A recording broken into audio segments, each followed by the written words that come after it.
Hi, I'm John Green, and this is Crash Course European History. So if you look at Europe today, you'll note that two of the European Union's largest economies, Italy and Germany, have not existed as unified kingdoms or sovereign states during our first 26 episodes. We tend to think of Europe's nation-states as static and long-standing, but one of my great-grandfathers was born before Italy became a unified country. Now, I know that I am old, but I'm not that old. What's that?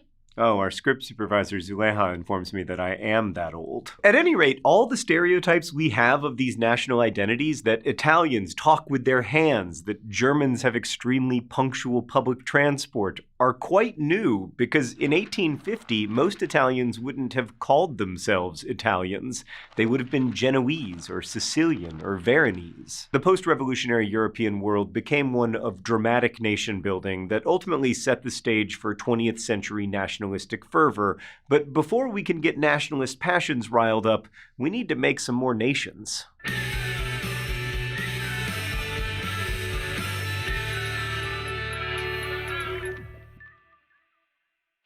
The first of the disruptive nation builders was Napoleon III, Napoleon Bonaparte's nephew. He set out to create a lavish court, boost the economy, create banks, build railroads, and otherwise modernize France.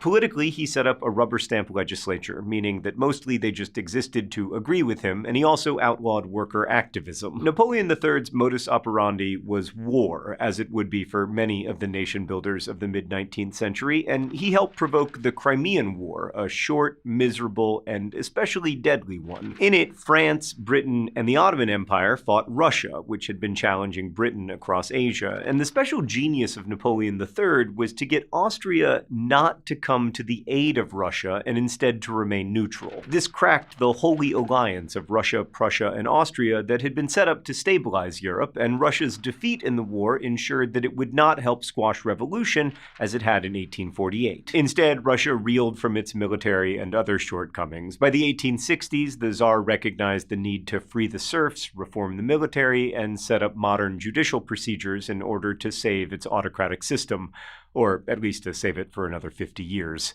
Let's go to the thought bubble. Napoleon III used the peace after the Crimean War to remake Paris into a modern world capital, and to the south, Camille de Cavour aimed to create a unified Italian state. Like Napoleon, he was an economic modernizer who set up steamship companies, experimented in agriculture, and traveled to see the latest in modernization projects. Cavour became prime minister for the King of Piedmont Sardinia, who allowed him to move forward with these modernization plans. Napoleon III saw advantages in supporting him, so he signed on as an ally in defeating Austria, which controlled northern Italy. Napoleon's idea was that Piedmont would get Austria's territory in northern Italy, Napoleon would get the center, and the Pope would rule kind of an Italian confederation. So, in accordance with this plan, in 1859, Piedmont provoked Austria into declaring war and quickly gained victories. But Cavour and his army looked so good in victory that Italians rallied behind him and were like, I think we want to be Italian and not French, thus thwarting Napoleon's plans. In 1860, the revolutionary and Democrat Giuseppe Garibaldi gathered up 1,000 volunteers, mostly teenagers, clad them in red shirts, and headed by ship to Sicily, where revolts against aristocratic landlords were already underway. He planned to capture the south for a unified Italy, and in 1860, he and his forces succeeded in doing so. Then they moved northward to unite with the forces of Piedmont, and in 1861, the Kingdom of Italy was declared. Thanks, Thought Bubble. So a small pause is necessary here. Why is Garibaldi, a pro-republic romantic leader, working on behalf of a monarch like the King of Piedmont? Why is Cavour, the modernizer and prime minister of a monarchy, joining the likes of Garibaldi? Well, by the 1850s, romantic dreams of national unification and the rule of the people gave way to what is known as realpolitik, or power politics, or realism in politics. Gone were the heartfelt assertions that political actions were the will of God, or that they achieved some divine or romantic destiny on behalf of the nation. Better, it was argued, to be realistic and get things done. German politician Otto von Bismarck expressed realpolitik best when he said, "Germany looks not to Prussia's liberalism. The great questions of the day will not be settled by speeches and majority decisions, but by blood and iron." Bismarck became one of the most successful practitioners of realpolitik and, in the process, created the modern German Empire. As a young adult, Bismarck's life had basically no seriousness of purpose. I had one of those young adulthoods as well. Born to a well-to-do landed aristocrat or Junker, he was a carouser and imbiber, and generally a lout as a university student. Boy, this is familiar. He built up so many debts that he gave up a career in the civil service to return home and help run the family farm. All right, finally our lives are diverging. And I guess they're about to diverge further since he was arguably the most important European politician of the second half of the 19th century, and I'm, On the other hand, I've never started a war. Bismarck's life got a lot more serious after he met and married Johanna Puttkamer, a devout Lutheran who gave him a more peaceful home life to balance the political turmoil that he came to embrace. His ultimate ambition was to become a major player in German and international politics, but I've known a lot of drunken and heavily indebted partiers, and they all have big dreams. What makes Bismarck so astonishing is the extent to which he succeeded. He made his return to the political scene as Prussia's delegate to assemblies of the German states and then as ambassador to Russia, and through these roles, the staunchly monarchist Bismarck learned lessons about diplomacy and international affairs, and about economic liberals and their constitutional values. He came not to oppose a constitution per se, nor to oppose economic progress. What he did, above all else, was support Prussian King William I.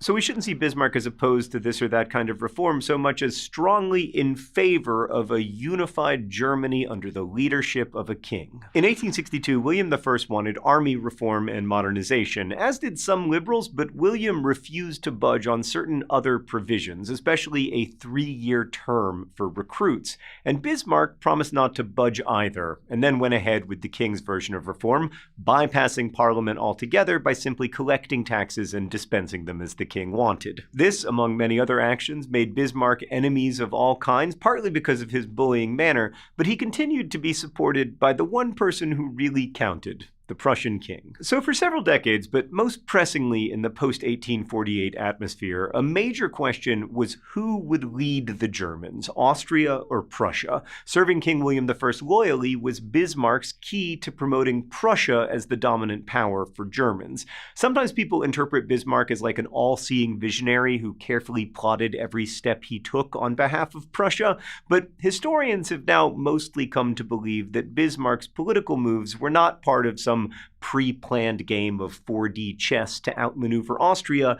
Instead, he just had a gift for improvisation. For example, in 1864, he made an alliance with Austria to settle the status of 2 contested provinces, Schleswig and Holstein. So Bismarck persuaded Austria to join Prussia in war against Denmark to resolve the contested rule of Schleswig-Holstein. Their victory gave Prussia administration of Schleswig, and Austria got Holstein. 2 years later, Prussia and Austria went to war again, this time with each other, over the same 2 provinces. The Austro-Prussian War lasted just over 6 weeks, thanks to Prussia's aforementioned commitment to the professionalism and modernization of its army. So this whole affair was masterfully handled by Bismarck. First, get your enemy Austria to help you defeat your other enemy Denmark, then defeat Austria, and boom, congratulations, you've got Schleswig-Holstein, which only sounds like a disease. But it likely wasn't planned that way, which gets at something important about history. Did the center of the world just open? Is there a magic 8-ball in there? All right, magic 8-ball, is the European Union gonna hold up okay?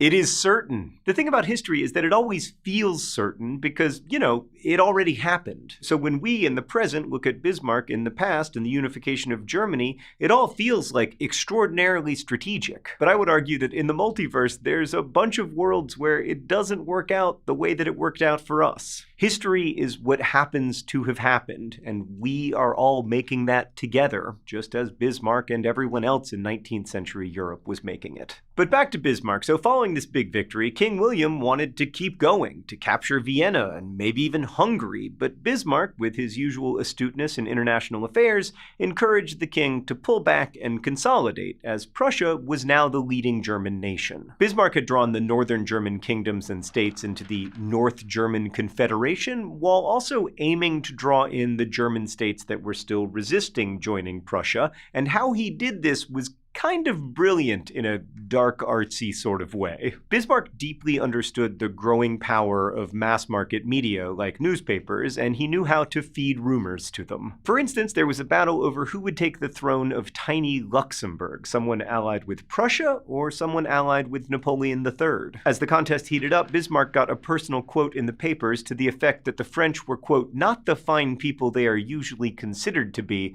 and were, in fact, loud-mouthed people given over to bold, violent behavior. Meanwhile, he also doctored a telegram sent from the Prussian king to make it appear insulting to the French, and then in August 1870, the French National Assembly, outraged at these characterizations, declared war. The French were handily defeated, with Napoleon III and an army of 150,000 people captured on September 2nd. The Bavarians, along with smaller states, then had to join Prussia, and in January of 1871, the German Empire was declared in the Hall of Mirrors at the Versailles Palace, and all because of Luxembourg. Although much of the earlier opposition to Bismarck had died down at this point, he still had to forge a nation from these disparate states, one with its own institutions and its own culture. This was a fraught task, which he did in his signature style, more experimentally than sure-footedly. Bismarck's specific moves to unite the many German states into a consolidated entity are now called negative integration, that is, building a community or nation by finding enemies or targeting certain categories of individuals to be outcasts. Negative integration is opposed to positive integration based on acts like sharing values and building consensus among citizens.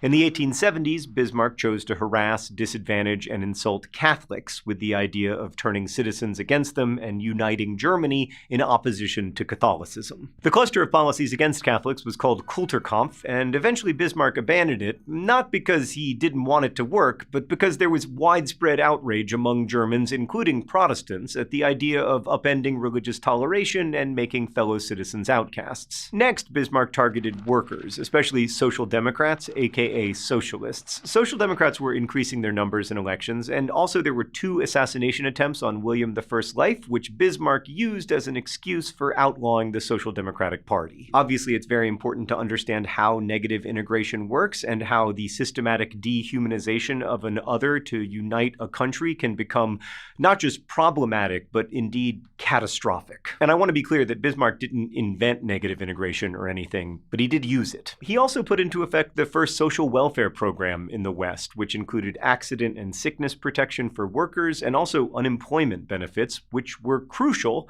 because beginning in 1873, Europe and the world experienced an economic downturn that started in industry, not in agriculture, as had been the case in the past. In a letter to his wife, Bismarck had called Prussia's defeat of France a great event in world history.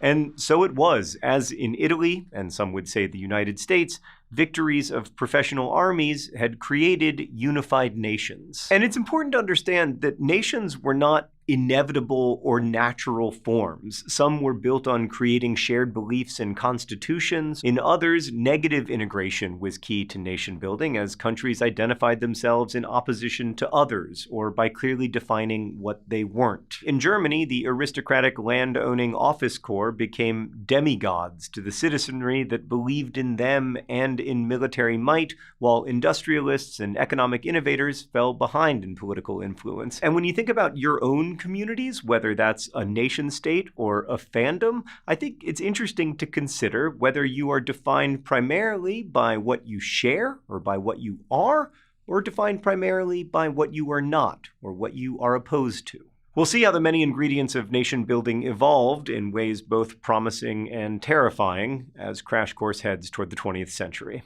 Thanks for watching. I'll see you next time. Crash Course is filmed here in the Jaden Smith Studios in Indianapolis. Thank you to Jaden Smith and indeed all of our patrons at patreon.com/crashcourse. We've got lots of other Crash Courses, including one about artificial intelligence that is absolutely fascinating. Thanks again for watching, and as they say in my hometown, don't forget to be awesome.